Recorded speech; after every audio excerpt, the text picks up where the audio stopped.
Leaders. Monsieur le ministre, vendredi, vous serez reçu à Bruxelles par votre homologue européenne, Federica Mogherini, qui serait peut-être la dernière réunion officielle du Conseil de coopération Tunisie-Union européenne, où elle sera en fonction. Quel est l'enjeu de cette réunion? D'abord, je ne peux pas prédire quelle sera la dernière réunion. C'est le conseil d'association entre la Tunisie et l'Union européenne. C'est une échéance annuelle où les deux principaux responsables de la politique étrangère de l'Union européenne, bien sûr présidés par Mme Mogherini, mais en présence du commissaire Hahn, ainsi que certains membres, certains ministres ou ambassadeurs des autres membres de l'Union européenne, mais aussi du côté tunisien, une délégation tunisienne présidée par le ministre des Affaires étrangères. Cela va nous offrir l'occasion de passer en revue tous les dossiers de coopération entre nos deux pays. L'agenda est très riche. On va discuter de plusieurs questions d'intérêt commun, mais surtout... Y compris l'ALECA? Surtout la jeunesse, d'abord. La jeunesse qui est un thème primordial au président de la République dans sa visite le 1er décembre 2016 à Bruxelles, le premier sommet tuniso-européen. 1700 bourses. Nous sommes maintenant à 1800. 1800. Et nous allons signer un accord, je vous donne une primeur, un accord de 60 millions d'euros dédiés à la jeunesse. Dédiés à la jeunesse pour mobiliser les cycles de formation, créer des opportunités d'emploi, développer la mobilité entre les jeunes Tunisiens et les jeunes Européens. Et donc tout un programme dédié à la jeunesse qu'on va signer. 60 millions d'euros. 60 millions d'euros. Sur une période de 3 ans? Sur une période, pour le moment, je ne sais pas sur quelle période, franchement. On fera très vite. Mais de toute façon, c'est le premier accord important qui couvre ce secteur prioritaire pour la Tunisie.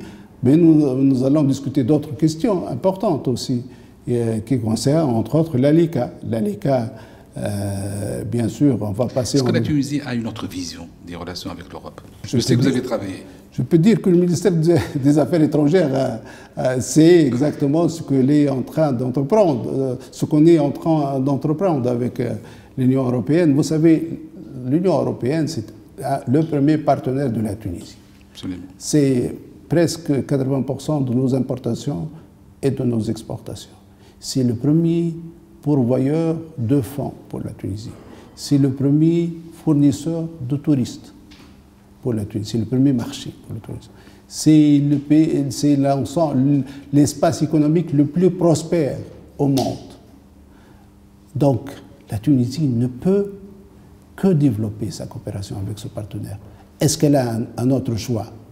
Est-ce qu'elle a l'autarcie n'est plus une alternative, n'est plus notre région, malheureusement, connaît des difficultés. On aurait espéré voir le Maghreb se développer, l'intégration maghrébine se développer, le monde arabe se développer pour nous déployer sur notre région naturelle. C'est ce qu'on essaie de faire avec l'Afrique. Mais l'Union européenne, bien sûr, c'est notre premier partenaire.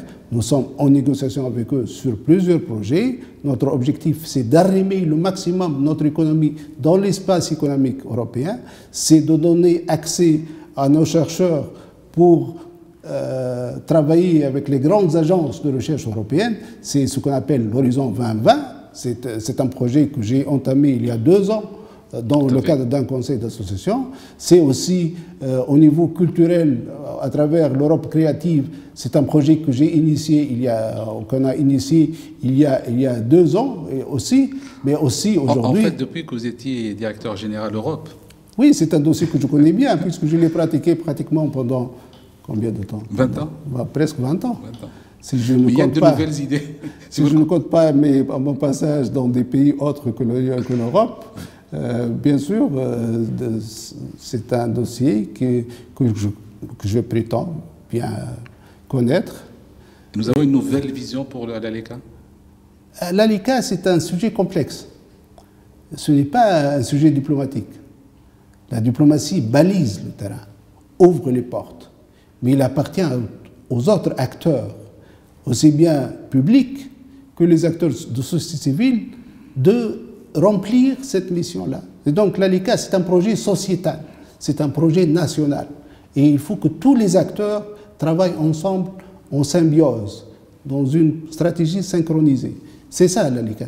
Mais rien ne fait peur à la Tunisie. Si on sait exactement ce qu'on est en train de faire, si on sait négocier ce qu'on veut faire, si on sait comment protéger les secteurs vulnérables chez nous, si on sait comment demander des mesures d'accompagnement pour aider notre économie à être en mesure de faire face à la compétition, il ne faut pas qu'on soit fébrile vis-à-vis de ce projet. C'est un projet important, mais il faut savoir le négocier. Il faut savoir le négocier. Tout à fait. C'est une fébrilité qui n'est pas admise.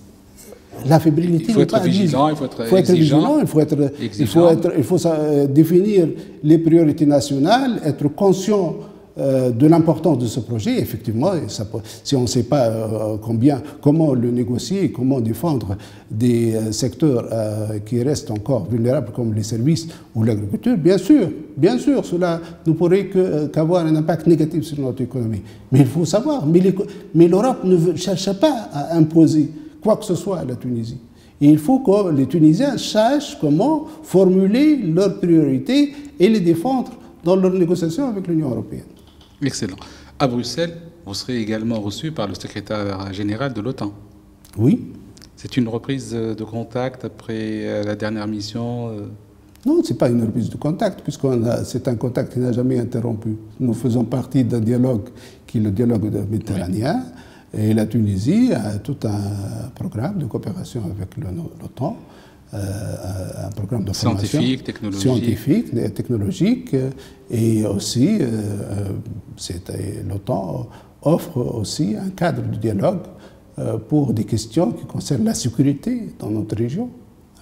C'est une organisation puissante, importante, qui dispose de beaucoup de moyens et beaucoup d'informations, et donc pour la Tunisie, c'est extrêmement utile d'être en interaction avec cette organisation. Surtout avec ce qui se passe actuellement en Libye, dans la région. Bon, en Libye, ce n'est pas l'OTAN. Enfin, l'OTAN, ce n'est qu'une organisation parmi d'autres. Mais la Libye fera l'objet aussi de nos discussions politiques avec Mme Mogherini et les autres ministres européens que je vais rencontrer.